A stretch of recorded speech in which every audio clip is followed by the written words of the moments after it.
Ha, ukajon yaxshimisan? Nima salfetka sotib yuribsanmi? Hozir pul bersam nima qilasan? 10 mingni. Uyga biroman sotib ketaman. Oting kim? Og'abek. Og'abek. Men seni internetga qo'yaman, Instagramga.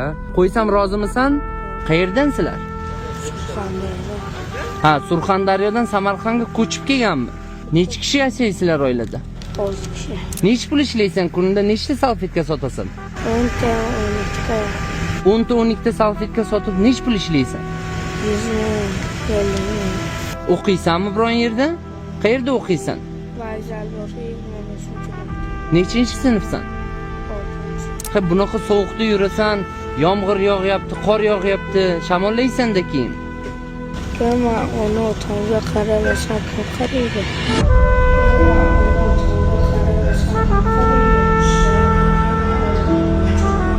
Sen qaramasang kim qaraydi deyapsanmi?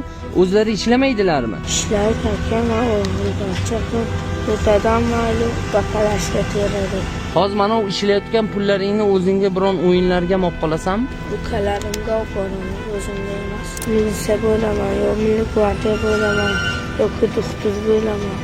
Aniq maqsading shunaqami yo shunday gap uchun aytyapsanmi? Maqsadim shunday. Ke, yaqinroq kel, men seni bitta xursand qilay. Sen mana u pulni ushla. Bozorlikni yaxshi qilgin, faqat hammasiga emas. Qolganini olib qolgin, boshqa kunlarga ishlatasan. Hozir boramiz, men senga bitta shaurma ham olib beraman. Xo'pmi? Ketdik, Og'abek. Bu yerda navbat ko'p ekan. Mana u pulni olgin. Qorningni yaxshilab to'yg'izginda, uydagilarga ham biror narsa olib bor. Boya nima deb va'da berding? Yoki milliy gvardiya yoki bo'laman. Yoki shifokor yoki milliy gvardiya. Bo'ldi, ishondim. Sog' bo'l, xo'p?